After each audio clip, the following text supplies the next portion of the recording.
my god, it's hot.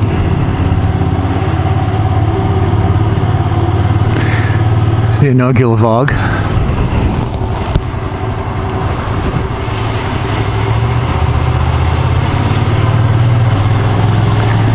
The camera set up. Hope you all can hear me. Otherwise, I'm just talking to myself.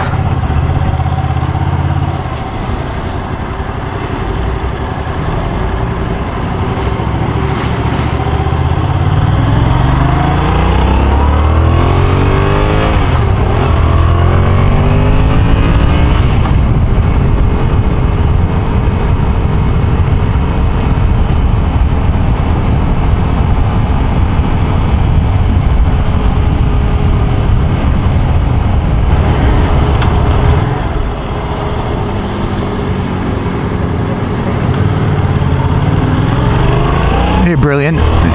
Fucking Christ.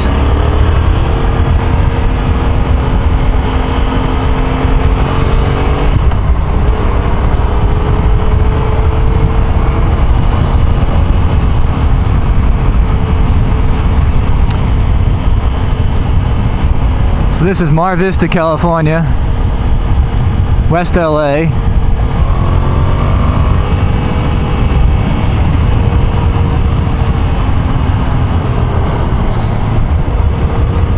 Full of slow-moving vehicles.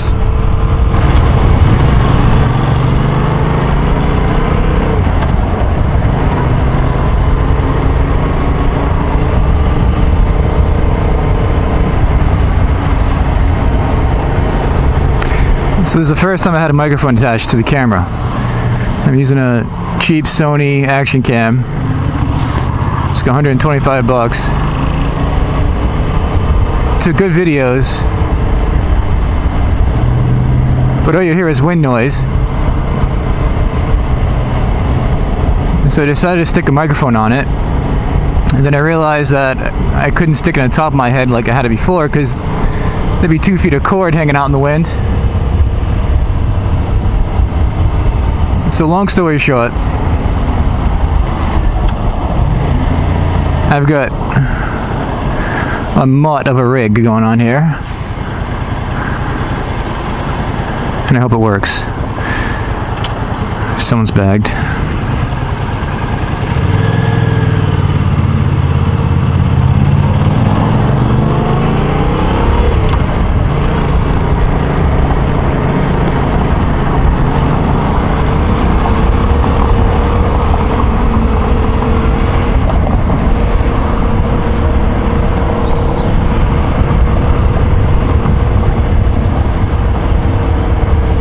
I started riding a motorcycle in October 2014. It's the first time on a bike. I've basically been in school way too long, and I couldn't take it anymore. So I needed an outlet. And so I decided to ride a motorcycle in Los Angeles. I know. Kind of dumb of me. But it is fun. If you're not actively being hit by somebody.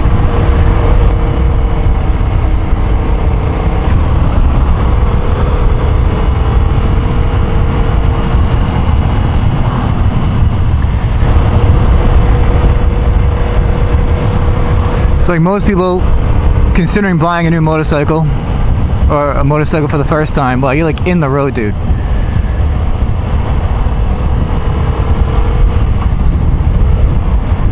I spent way too much time on the internet looking at every manufacturer's website, watching videos on YouTube of reviews, listening to advice of people that had a little more experience. And what it came down to was, if I'm going to learn how to ride a bike, I should get something that's responsive.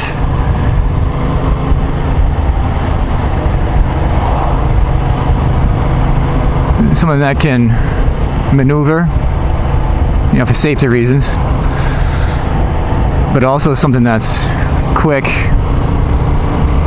and can corner once I learned how to corner. Because that's the whole point of having the thing. Not to just roll around and get some fresh air in my face, maybe when I'm 50.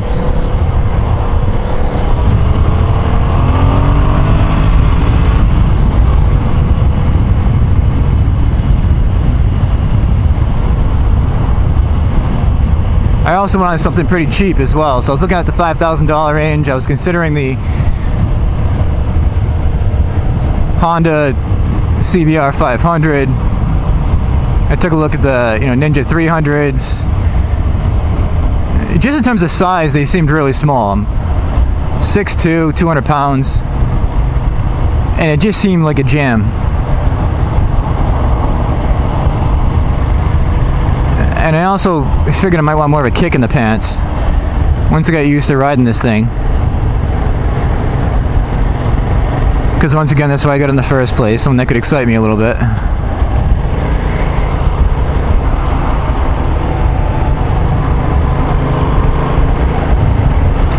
But I was really operating blind. I mean, you just don't know. One thing I did know is that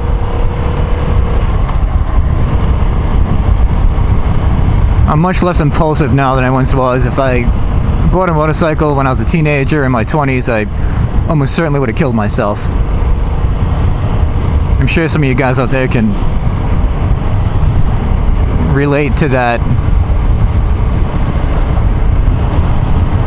seething hunger for stimulation and speed. Your heart starts racing, you become more focused, you feel like you're in some sort of zone, whether you be on a pedal bike or a car or a snowboard, whatever it might be. And then either someone comes across and ruins your day, or you just make one small slip and it's injury time. Well, getting a handle on that is a big step. And I realized that a little bit of fun is not worth my life. So I thought a bike that was a little bigger, a little bit more power, would probably be pretty safe.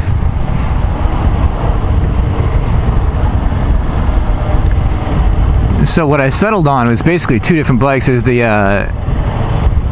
CBR 650F from Honda.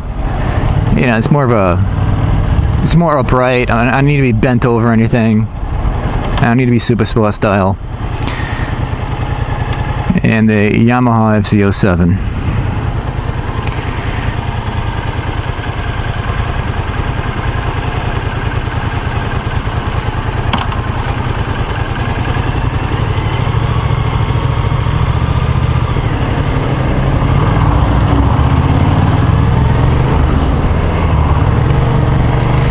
So I actually went to the Honda dealership first. I don't have many days off, especially on particular months. And when I do, I have to act quick. I'd love to fucking know what you're doing. What the fuck, dude?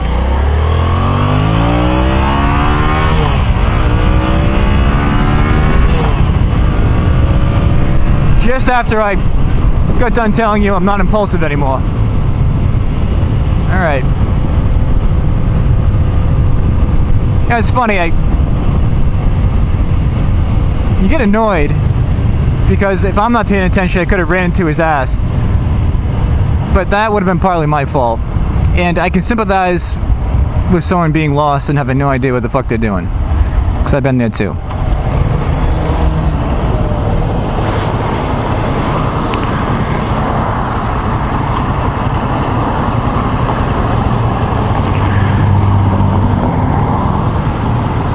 So anyway, I went to the Honda dealership first.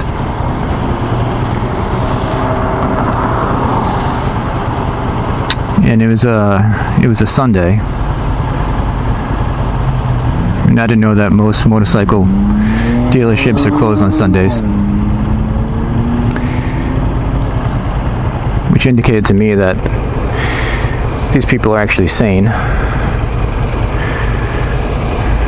But it's not very convenient.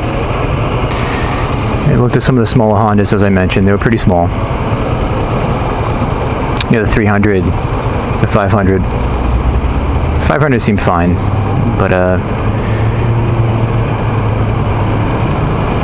one piece of advice that I saw on YouTube from somebody that was talking about this, and I think it was a very sound piece of advice, was get the bike you want as long as you feel like you're mature enough to handle it.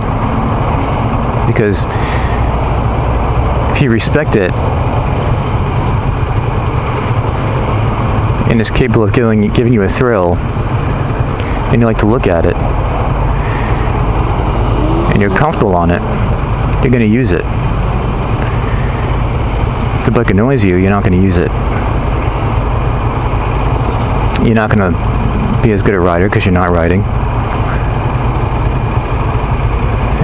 And your whole experience is, well, it's just going to be a miss. I'll put the name of that person on this video when I find out who it was, because that was very good advice.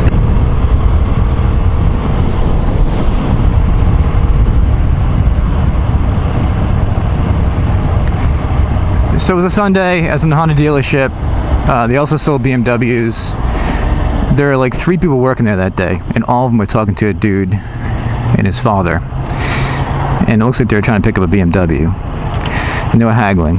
There's a lot of head shaking and scoffing.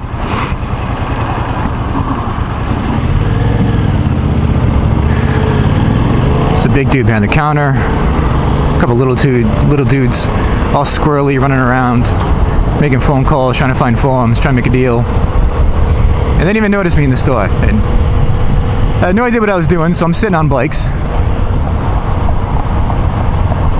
Even though you really shouldn't with anyone's position, I'm just hopping on these things. And the 650F, it felt really good. It seemed to be more substantial in terms of its size, but and I'm not sure if it was where the fairing was designed or the instrument cluster. It seemed to be screwed together a little more respectably.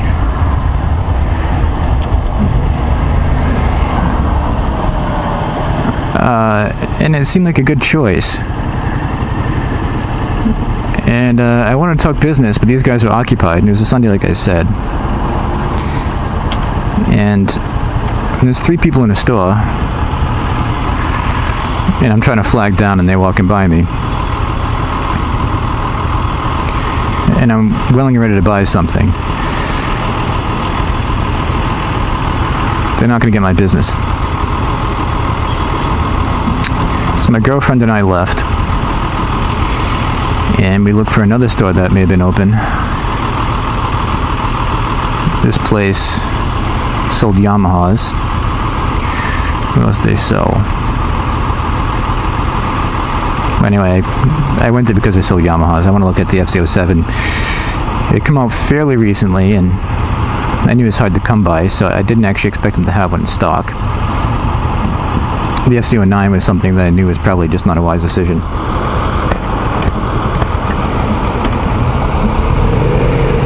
But I was willing to take a look.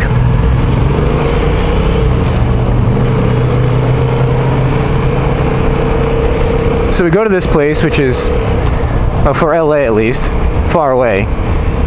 You see, in terms of mileage, nothing you plan on going to in the LA area is really far away. It's just that if you can look around, I mean, this is,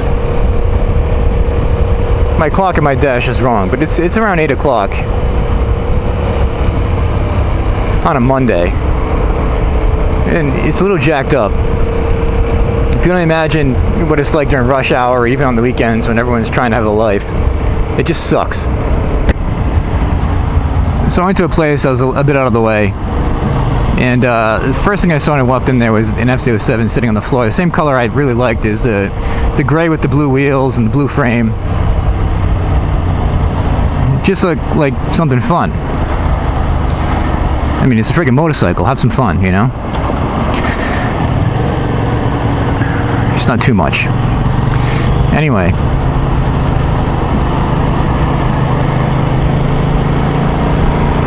Staff there was super nice. one guy that worked there just bought one of these bikes, and he was telling me how thrilled he was with it. I told him I was new to this motorcycle thing, and I was just taking my MSF course, and they all said they thought I'd have a great time, and that was a good choice. But you know, conflict of interest slightly. But I thought it was the one, so I went for it.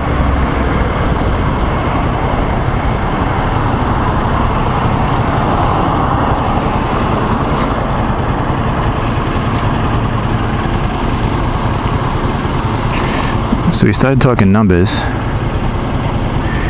and I knew the bike MSRP is $6,900. I know California's got an inappropriate sales tax that would push me close to $8,000, and that was pretty much as much as I was willing to pay for it. MSRP plus the tax, especially because it's brand new.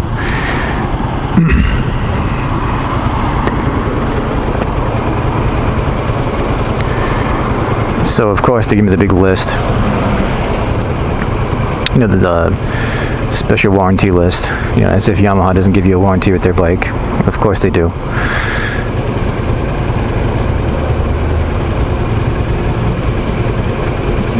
I think they talked about some sort of maintenance plan, and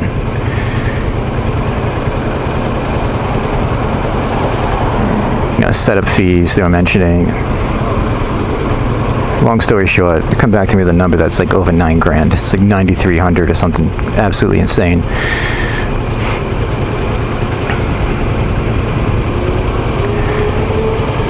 So I basically just said no.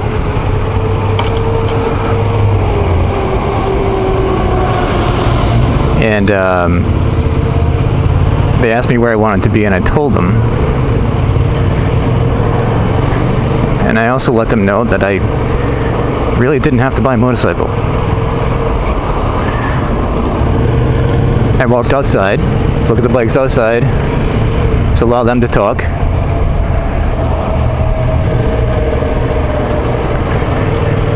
They called me back in 15 minutes or so, 10-15 minutes, and they said, "How does 7,800 sound?" And I said it sounded lovely. They basically told me it was the, you know, what the bike cost them plus tax. I'm not buying that, but still, I didn't feel like I was getting raped.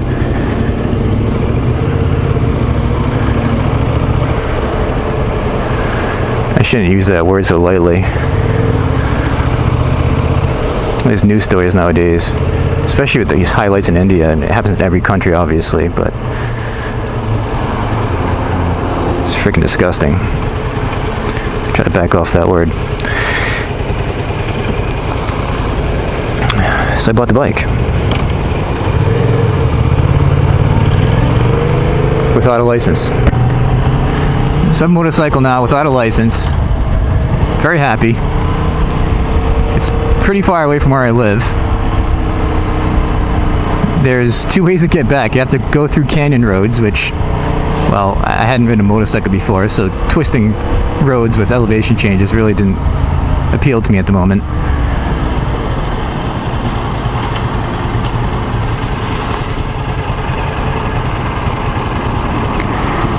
Or I could take the highway, and doing 70 or 80 miles an hour on a machine I've never ridden before didn't appeal to me either. So they said they'd deliver it in a couple days, which they did. Dropped it off, everything was fine. And I finished my MSF course the same week that I had the bike. It was, you know, probably 4 or 5 days later. And I was riding around in a old school Ninja. I didn't even know the number on it, but it was red, it was small. And it must have been a 200 or 250. I don't really know how low they went, but this thing looked like a solid 90s bike. I'd be surprised this thing was built after the millennium. But it was good. I mean, it was weak as hell, but it was really maneuverable. It was a good thing to learn the basics on.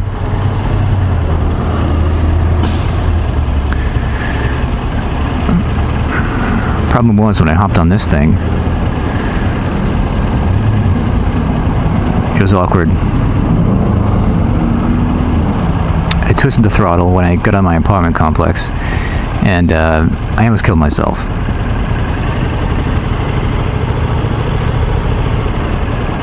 The torque was just unreal. It almost threw me off the bike, so I really had to stay focused on keeping my wrist flat, parallel with the road.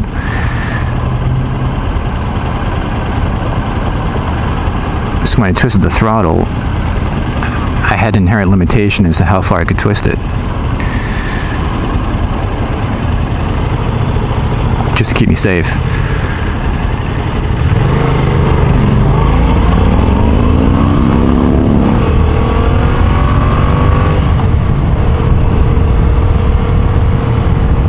But I'm telling you, what a difference. This bike's known to be torquey, I guess, for the output in the class, and you know, other bikes that are in the same range in terms of price and style. But once again, I don't have anything to compare it to, but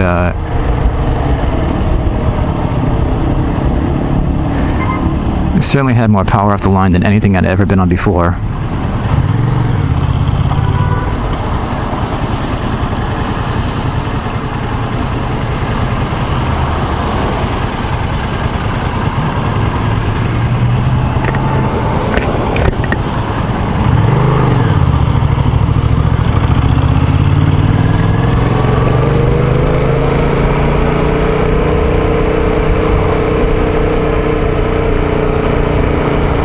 I just rode around the neighborhood, suburban streets, making families uncomfortable, trying to go as slow as I could go, so I didn't cause a disturbance.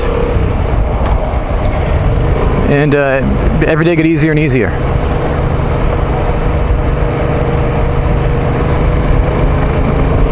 But I really can't tell you the sensation that you feel when you first start getting comfortable and you twist the throttle of a motorcycle with decent power. It's pretty mind-blowing how quickly you can take off, and frankly unsafe for a kid. I can't take this anymore. You guys gotta go.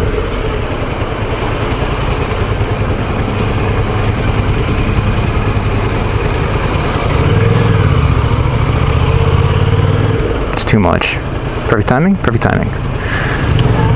Thank you.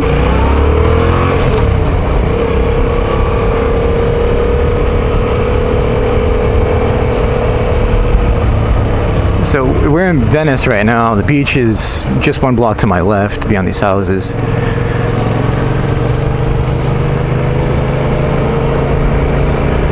There's three types of people around here, and some of them have more than one of these traits.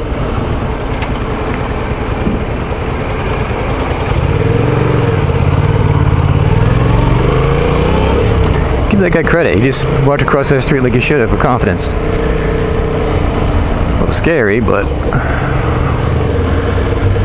deserves some credit.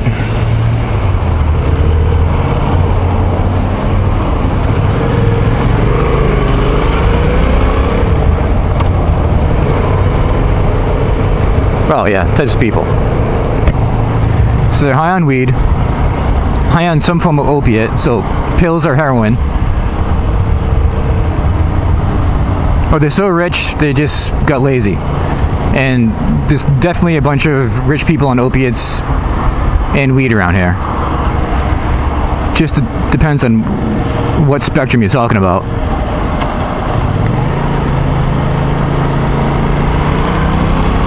Interesting place.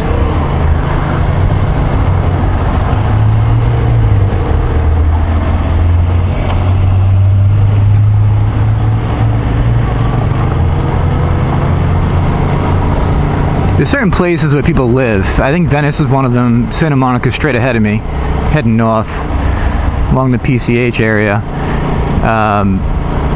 There's certain places where people live that will never make sense to me.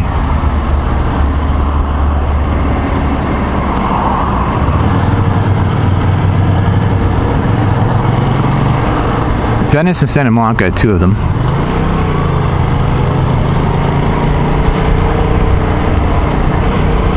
New York City is definitely another one.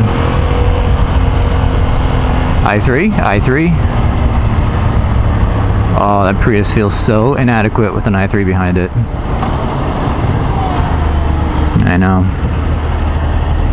The glory is ended. They're common and old.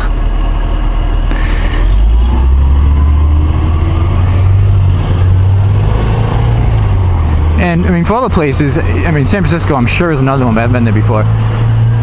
But I mean, effectively, if you have any range of reasonable income, you know, from 40 grand a year or 30 grand a year to even all the way up to like 200 a year, it's, you know, who would choose to live in a box? I mean, unless you literally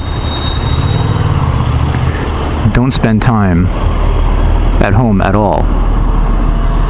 Or you're just a Lilliputian and, you know, size doesn't matter.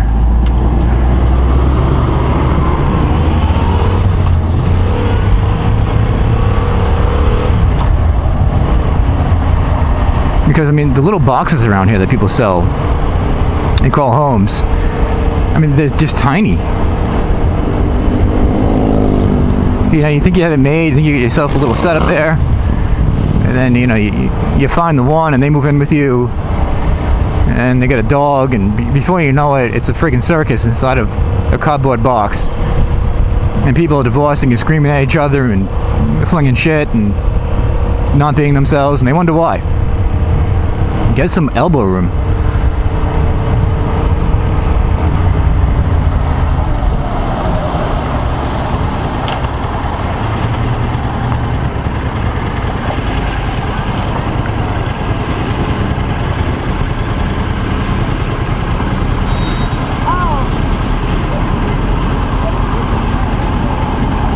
Sorry, I forgot one category.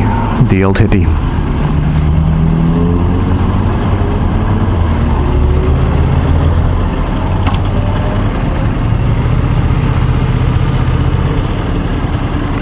I won't say she's high, but effectively, she's high.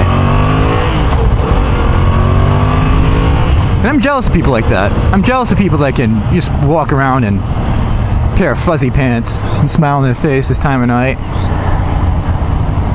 No angst. Just chatting away on a flip phone.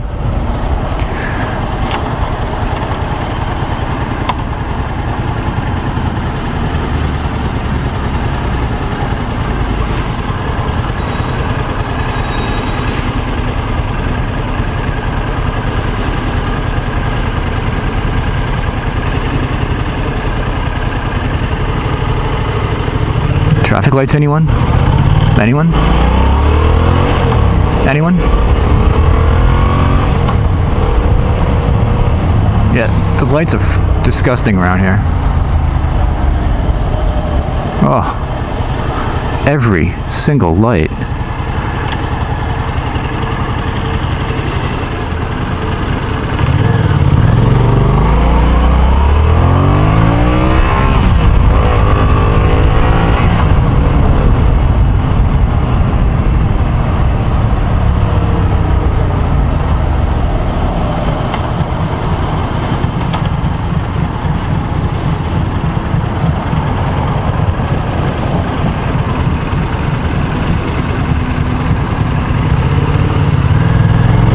Camera in my head is absolutely ginormous, by the way.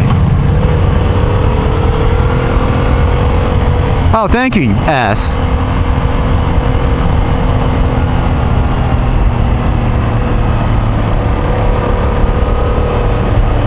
You know, there are some BMW drivers that buy the cars because they handle well, they appreciate the engineering,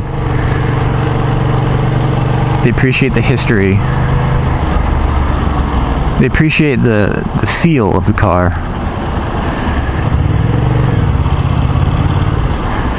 And the mechanics behind it.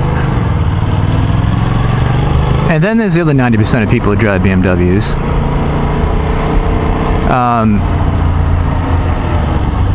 It's basically the same thing as Louis Vuitton emblem draped across their forehead. It's all a name. Speaking of Louis Vuitton, what is up with that pattern? Why is it plastic? And why are they like $3 grand?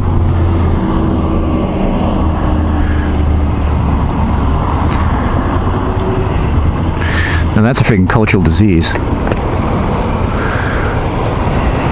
Anyway, straight ahead is Santa Monica. I'm not going there because I'm about to have an anxiety attack with these lights. And they'll surely push me over the edge. And to the left is the PCH. I'm gonna burn down this for a little bit. We'll make a deal.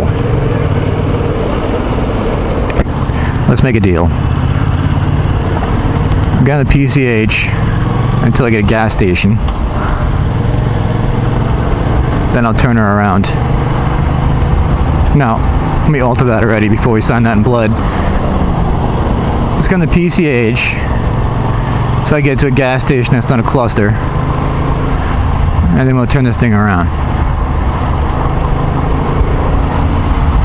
I'm on call for work right now too, so please send good vibes my way.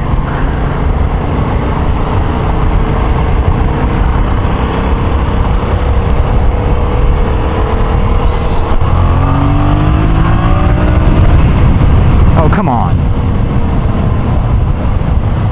PCH is just such a disappointment. They make it sound like this lovely place. I mean, north of the LA area, and I say LA area very broadly, including Malibu, it's really nice because traffic lightens up and you get the scenery, and you know, there's beautiful seals hanging out by the beach, and there's cliffs and rocks, and you're not in someone's bumper and someone's not in your bumper every second. It's not a massive pile of catastrophe and automobile accidents. But in this area, it's hell on earth. It really is. It just sucks. So anybody planning on buying property in Malibu, just realize that every time you get in your car, you're going to want to shoot somebody, or yourself. So if you do it, don't carry a gun, because it will be used.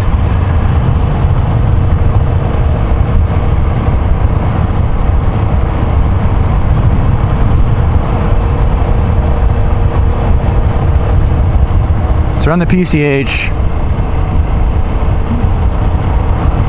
I'm heading into Malibu right now. I should pull over to make sure no one's trying to call me for work.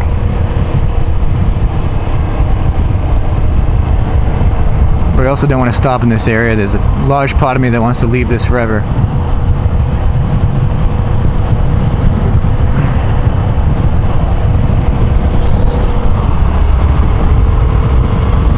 That guy's chilling. Talk about leaving a buffer. It's got half mile between you and the guy in front of you. I don't trust you. I'm not getting in front of you.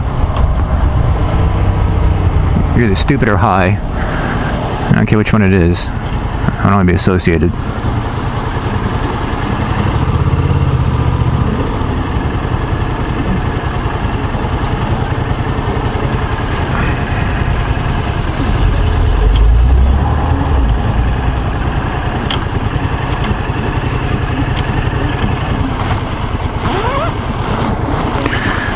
Check this phone.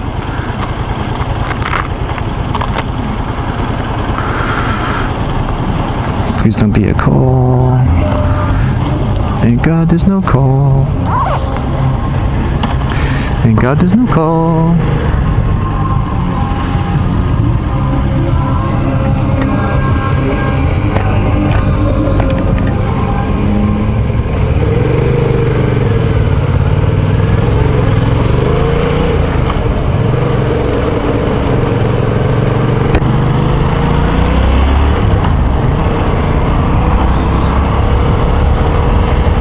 you guys wondering why I'm not lane splitting much more, it's because I'm a new rider, like I said. And I don't want to die, to be quite honest. If there's a red light, cars are stopped, and there's a gap between them, I'm all over it. But if traffic is moving or scrambled and you have cars like digging into each other in all sorts of chaotic directions, and I can sense the frustration in the traffic around me, and people are about to step on the gas or jamming the brakes, I'll back off. It's just not worth it. Not at my skill level. Not that I feel unbalanced. I mean, I've only been riding a motorcycle for, what, since October. So, about 6 months, 5 months, I guess. And I feel completely stable. I mean, that initial fear just leaves you, and you feel like you can stay safe as long as you can keep your eye on what's going on around you. You also come to realize, if you talk to enough people and read about the fatal accidents that happen on these bikes, and it's all the time. Listen to the MSF instructors and common sense.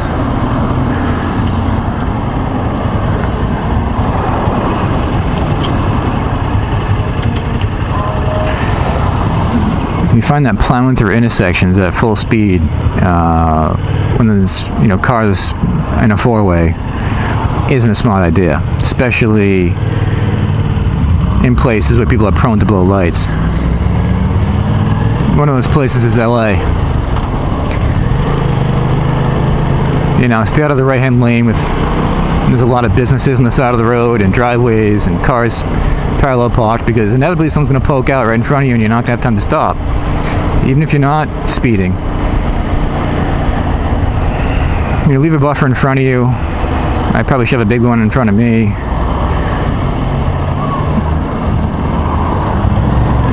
You could argue that if I was squeezing through these people, I'd be safer than putting my brakes on waiting for someone to rear-end me, but that's individual based.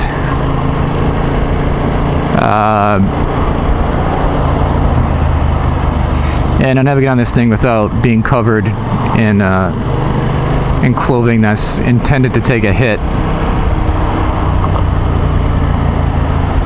Shoes, pants, jacket, helmet, gloves.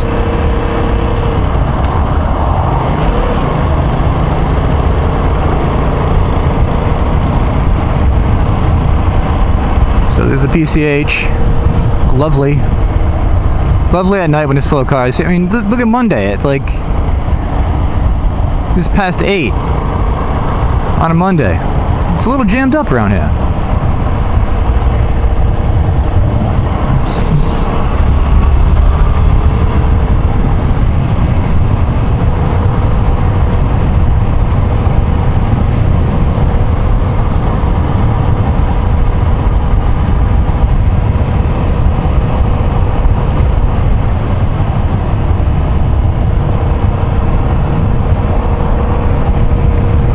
What are you doing?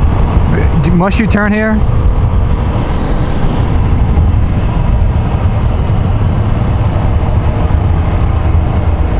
At least put his blinker on.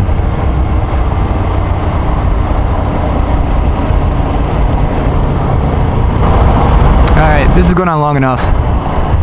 I'm going to shut the camera off because, for all I know, there's been no audio the whole time. And I feel like less of a fool if I shut it off now. So we'll get the gas, and next time we'll do some beginner canyon riding on the weekend. Early.